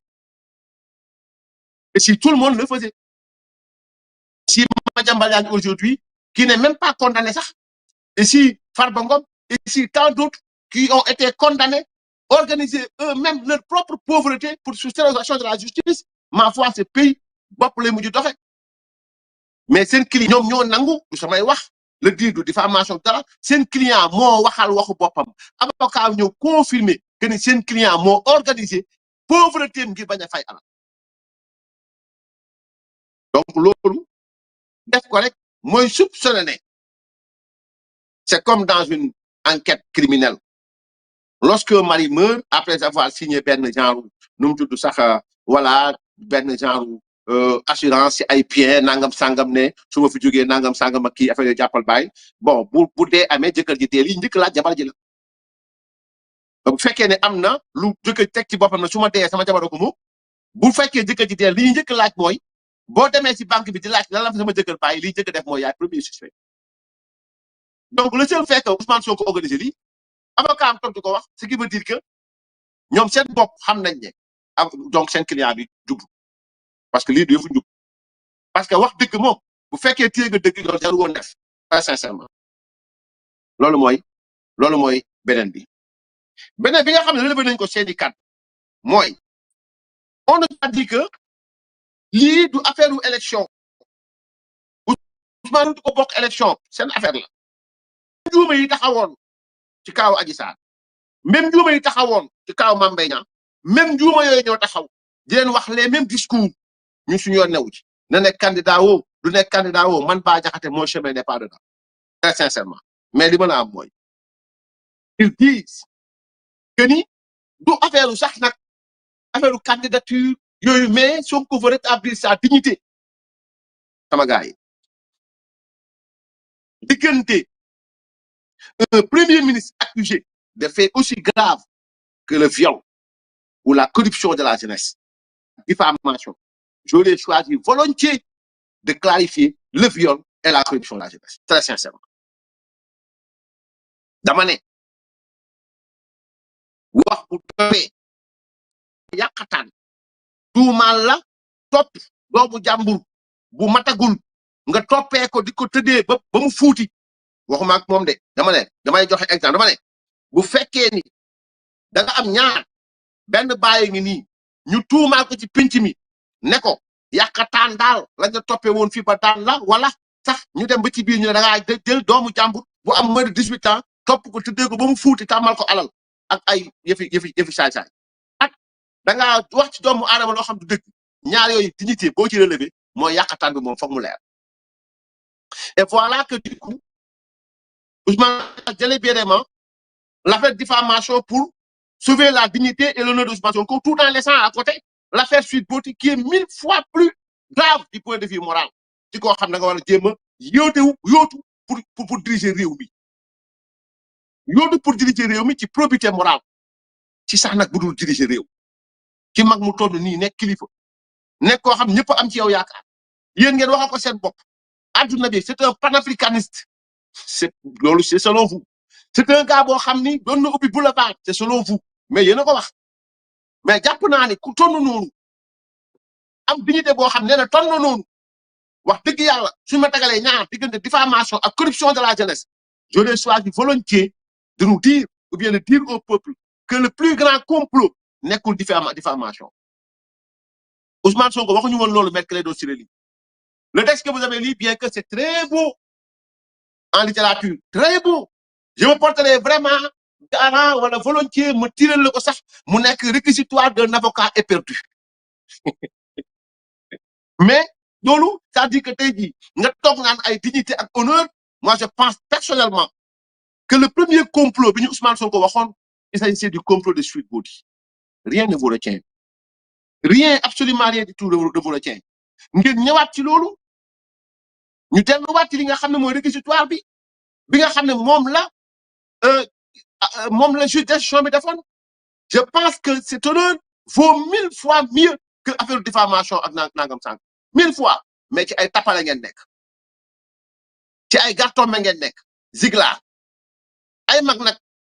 du sax sikkim ba seen sikkim weex tàll bu ngeen jommul toog ci pénc bi di nax seen bopp jàpp ne mën ngeen nax ñeneen yi di ngeen juum rek maintenant libre maintenant à la cour suprême ñoom vraiment du ma wax ci man du ma wax ci ay tribunaux ay avocats ñoo toog di wax politique ma leen toon kon Sonko veut rétablir son honneur et l'affaire Adji Sarr n'est pas plus digne de se défendre contre le viol ou l'accusation de corruption de la jeunesse ou la condamnation même donc bu ñu demee ba ne Ousmane Sonko man li ma dégg maître ma ko dul wax waxu ñàkk jom la je vous le jure parce que bu fekkee ne nee nga da nga Ousmane Sonko élection moo ko ëppal njëriñ yaram élection am laa wax pour mu nekk candidat yéen Makodou Ndour ak ña ca des loolu moo leen ëppal njëriñ jaru Ousmane Sonko ci affaire Sweet Beauty là je ne vous comprends plus n'oublions pas que là où vous parlez de 3 morts 4 morts 14 personnes ñoo njëkk faatu en 2021 commencez par le commencement da ngeen bëgg indi honneur ak dignité commencez par le commencement parce que lii jarul ubbiwaat dossier jarul dem cour suprême jarul indi procédure exceptionnelle jaru ko il suffit tout juste ñu reprendre procès diggante moom ak Adji Sarr tout juste mu wax Sénégalais ñan ñoo comploté woon parce que foofu dafa waxoon xale yi dee ne leen mbir mi complot la complot boobu moo war a njëkk feeñ mais ci ay tapale ngeen nekk Yacine Fall n'ose pas demander à ce qu'on refait li nga xam ne mooy procès boobu parce que xam nañu leen ciy xaar mais bon on avance beneen bi mooy par rapport ak Amadou Niang coordonnateur de l'IGF a caché le rapport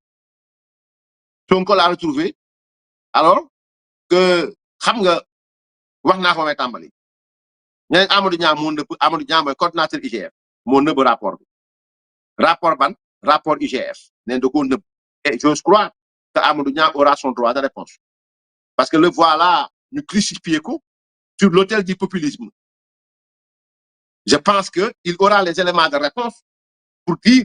au peuple sénégalais est-ce qu'il avait caché le rapport ou pas parce que faux témoignage li ci yoon wax faux témoignage li ci yoon wax ak ñu toll ci yoon ñu bind la li ci yoon wax on verra bien qui de Amadou Niang ou bien Clédor Ciré Ly ou Maître Makodou Ndour ou de Ousmane Sonko dira la vérité on verra bien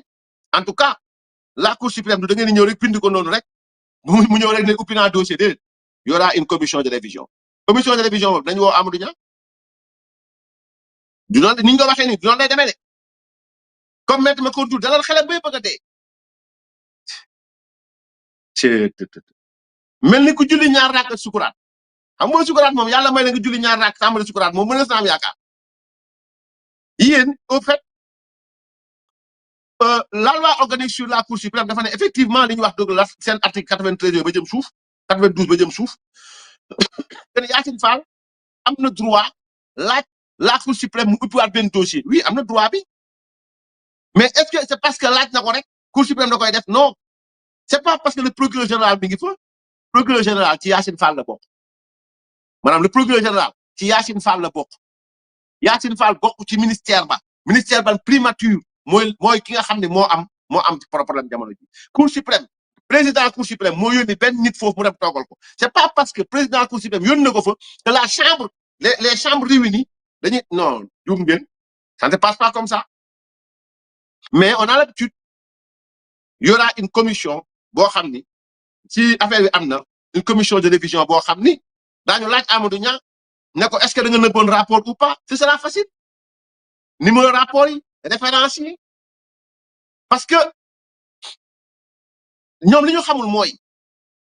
et li peuple sénégalais war a xam mooy li fi indi ordre de mission faux li fi indi ay compte HBC faux li fi indi ay compte Macky Sall faux mën na fi indi rapport bu nekk wallahi la xippi leen seen bët ngeen déglu l'avenir nous dira li nga réew mi nekk Sénégal bi lu fi waay def yaakaar ne ay daf nga ko séqal fekk na en amont xam nañ li nga def toog di la xaar on verra bien mais je pense bien que Amadou Niang si lui il est vivant je sais qu'il est vivant yàlla na yàlla guddal fanam loolu tamay ko wér il aura l'habitude de dire aux Sénégalais si réellement il avait caché un rapport ou bien parce que nag gëm naa ni ku toll ni moom nekk un agent assermenté nekk un agent un fonctionnaire de l'État du Sénégal donc voilà maintenant mi ngi noonu il y a jamais eu de rapport Prodac il n'y en a pas amul ça n'existe pas moment bi ñuy laaj Adramé Sadji laaj Amadou Niang il s'agissait d'une enquête boo xam ni Mame Mbaye Niang ci boppam moo laajoon ministère des finances mu def VAF boo ko déggee mooy ñëw leen ngeen vérifier ma mbirum Prodac bi nu mu demee ñu commencé enquête bi ka ko doon def faatu après di ngeen ñu wax yéen kan moo signé loolu Amadou Niang nu lu dira ak kan moo ko signé ak ñan ñoo ko signé ñan ñoo ko approuvé ñan ñoo ko transmettre on va savoir on saura qui est qui inshallah taala assurez-vous derrière nag maintenant loolu mooy beneen bi nga xam ne bëggoon nañ ko wax donc ñu bëgg leen xamal ne IGF du corps de contrôle bay épinglé waat l'IGF n'est pas un corps de contrôle messieurs les avocats l'IGF n'est pas un corps de contrôle c'est un service du ministère des Finances li gënoon yomb mooy rapport Prodac bi ngeen doon wax génn na te ngeen publier ko boobu Prodac boo xamante ni Cour des comptes la xaw ma OFNAC su ma juumul Cour des comptes la nan la Cour des comptes di defee rapport ngeen indi rapport IGF mooy ci tapale ngeen nekk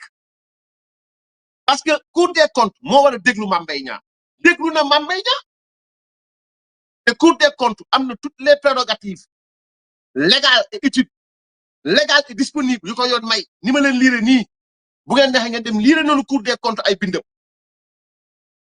am na tous les voies et moyens pour déglu Mame Mbaye Niang dans le cadre d'un présumé détournement de 29 milliards ou bien d'un présumé marché boo xam jox na ko Green 2000 daa ñëw ci Green 2000 léegi incha allahu taala donc ngeen gis rapport Prodac ngeen ne am na élément nouveau dem indi IGF l'IGF n'est pas un corps de contrôle la ko Sénégalais yi xam IGF mënut a épingler Mame Mbaye Niang wax boobu rek bu ko Cour suprême déggee rek dina mën a xam ni est-ce que wax bi waxu na wala waxuwul mënut a épingler Mame Mbaye Niang ki ngay épingler mooy ki ngay déglu mais bettuñu Ousmane Sonko ba ki Dembo Ndiaye dafa wax ne Mimi Touré IGE rapport IGE épinglé na ko mu dem président ne ko loolu mu wax amul de même que Abdourahmane Diouf de même que on a l'habitude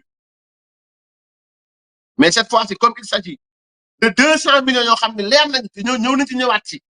200 millions yoo xam ne lenn leen nga yàlla Mame Mbaye Niang doon ko baal et le gars est obligé il a des biens yoo xam ne il est obligé à un moment donné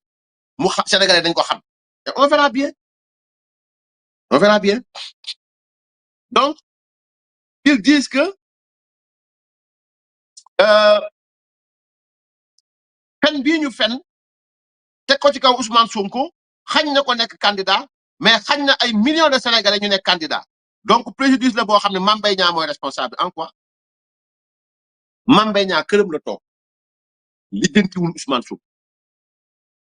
Mame Mbaye Niang këram la toog faalewul Ousmane Sonko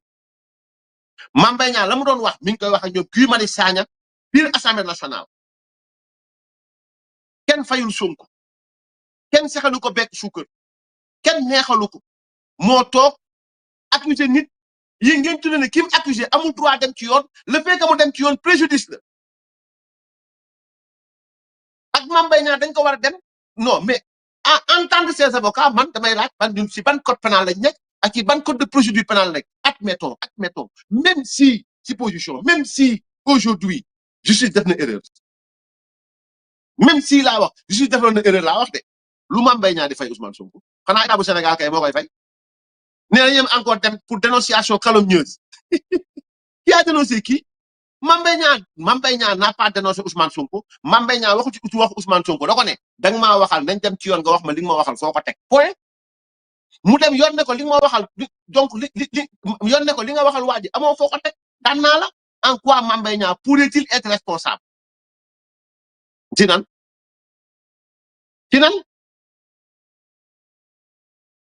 donc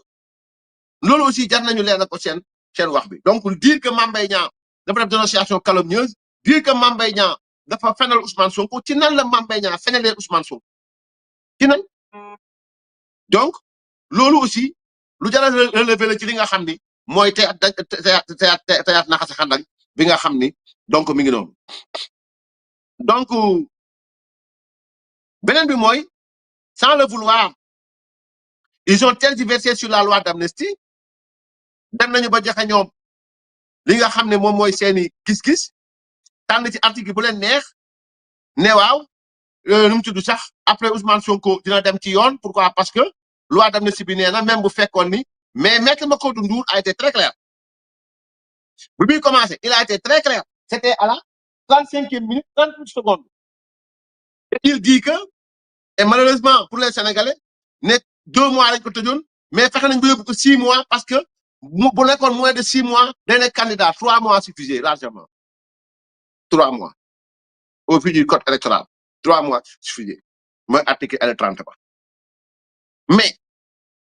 ce qu'il a oublié de dire mooy affaire dafa am jurisprudence on peut pas diffamer te ñoom et je vais pas me duma leen ko xañ parce que tout simplement dama leen koy liiral ngeen dégg ko fan lañ teg 6 mois yi voilà fan lañ teg 6 mois yi comme ça les Sénégalais sauront voilà parce que fii moom loo fi wax rek teg dut ci baaraam loo ciy wax rek dut ci baaraam voilà loo ciy wax rek ak ñii dut ci baaraam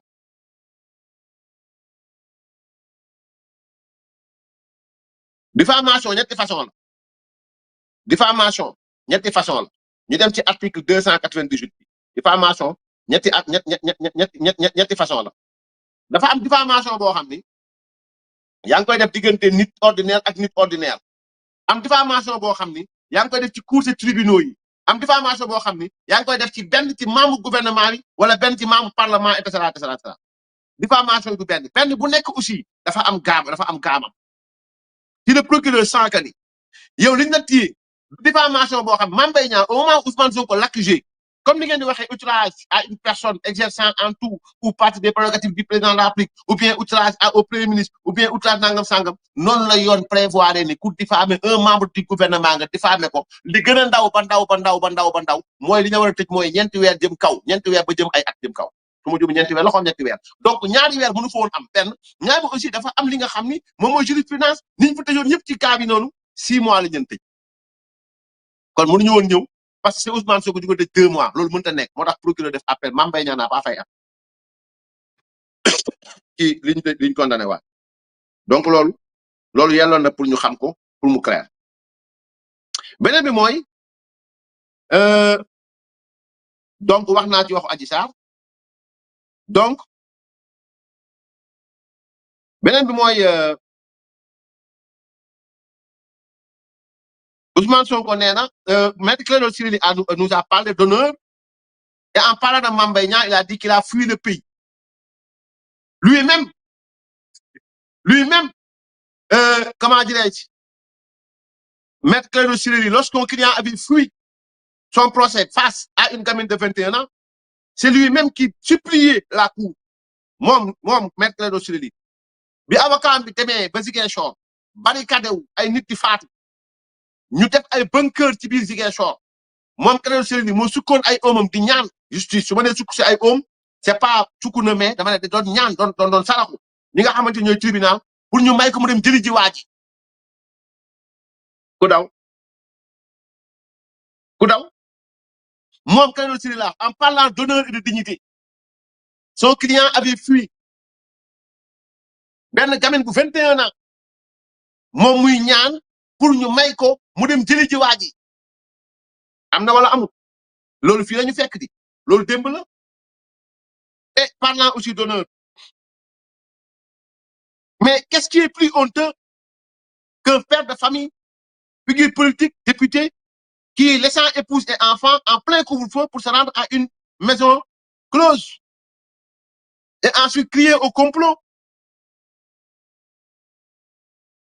dignité bi ngeen di wax au fait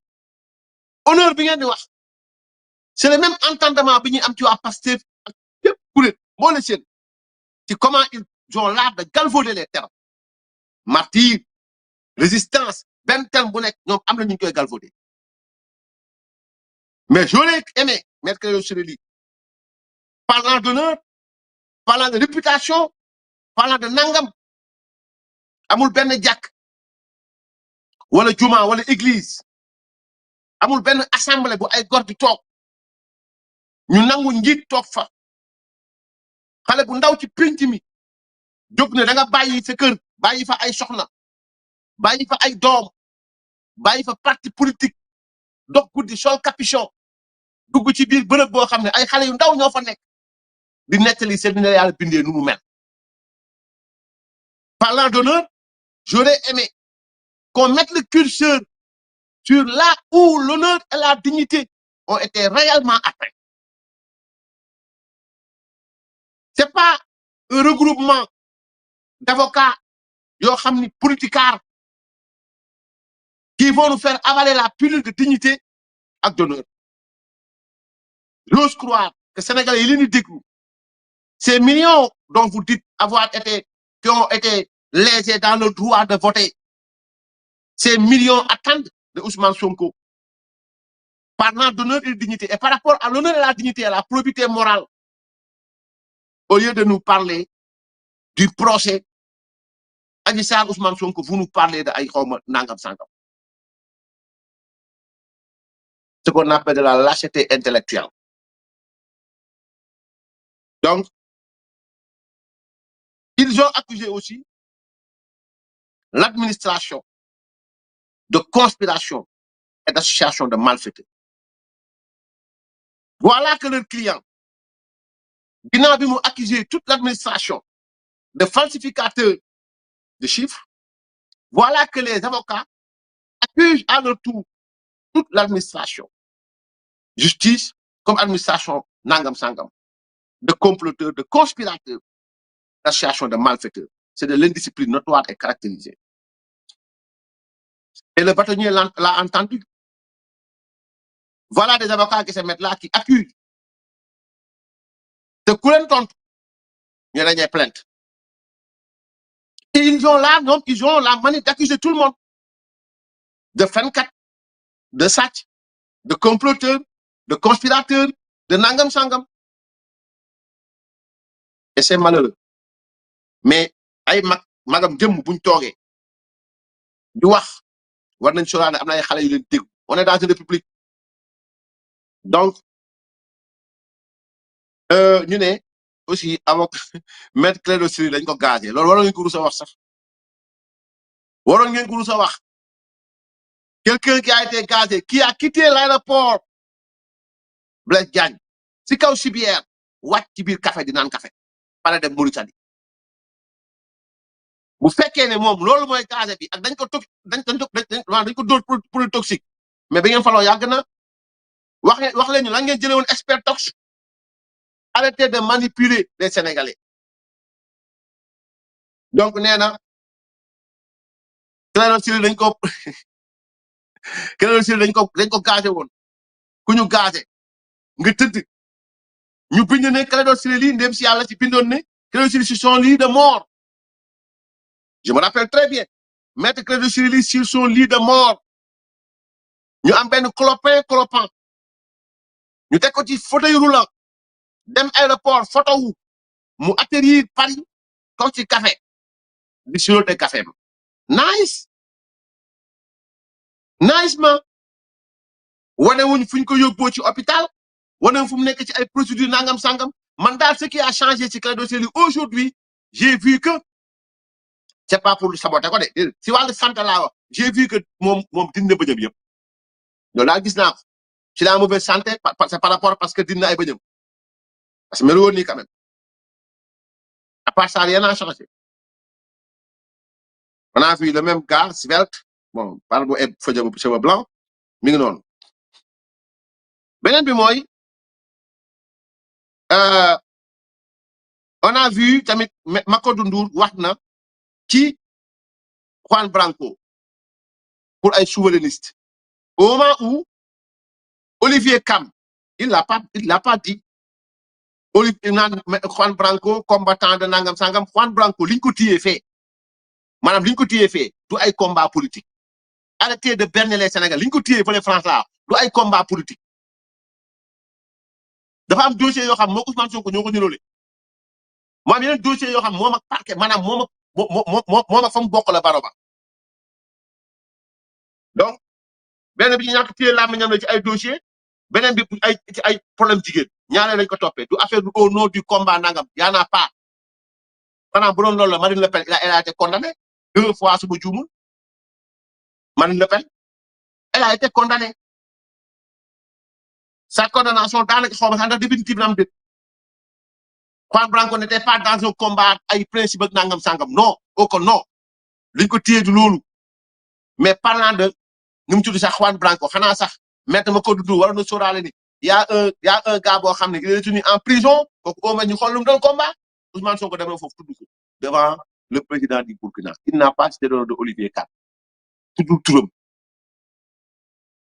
donc sans pour autant il n'a ba mu dem na Burkina la ba ñëw du turam donc beneen bi mooy nee nañu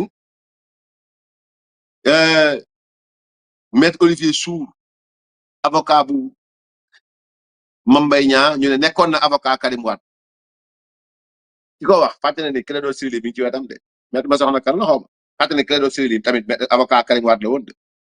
est-ce que moom sax moom maître ma soxna kan nekkul woon avocat suba juumul damay bañ diffamer mais disant que maître Olivier Sour avocat nu mu tudd sax avocat comment dirais-je avocat Karim Wade la woon mais fallait nga gestu seen magu mbooloo moom nu mu tudd sax Clédor Ciré Ly nekkoon na avocat Karim Wade tamit de ndax loolu événement la du événement donc loolu ñaar ñett beneen bi la beneen bi nga xam ne nag nu mu tudd sax maître ma soxna kan wax na ko mooy avant dernier bi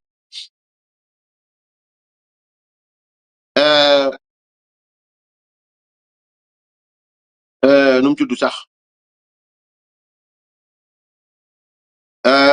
maître ma soxna kan wax na beneen wax maître ma soxna kan nee na il n'a jamais vu une condamnation de 200 millions moom loolu la wax mais kan moo condamné Mame Mbaye kan moo condamné Ousmane Sonko 200 millions Maham Keita la Maham Keita su ma juumul yàggul dara bi mu demee 7TV doon na fa défendre juge Maham Keita moo condamné Ousmane Sonko 200 millions kon moom conspirateur yi la bokk kon woo leen ko laaj juge Maham Keita moo condamné Ousmane Sonko 200 millions cour d'appel laalu ko cour suprême laalu ko le juge qui a condamné Ousmane Sonko à 200 millions dommages intérêts ci Mame Mbaye Niang yéen la gën a jege yàggul dara bi mu demee 7TV fii dañ fa defaan kon bu fekkee conspiration la jàpp ji leen Maham Keita woo leen ko ne ko ak kan la conspiré ak kan la toog jokkoog moom pour condamner Ousmane Sonko à 200 millions xool leen ko yàggul dara en 2022 yéen ko doon woowee le patriote un juge patriote un juge émérite moo condamné Ousmane Sonko pour 200 millions donc bu fekkee ne am na conspiration bu fekkee ne am na ay association de malfaiteurs lim leen ko ci la bokk lim leen ko ci la bokk beneen bi mooy nee na Mame Mbaye Niang comploteur la et y a bien un rapport qui l'épingle on vous attend mais beneen bi mooy au fait maître Massokhna Kane nee na Green 2000 a disparu du Sénégal laaj ko Ousmane Sonko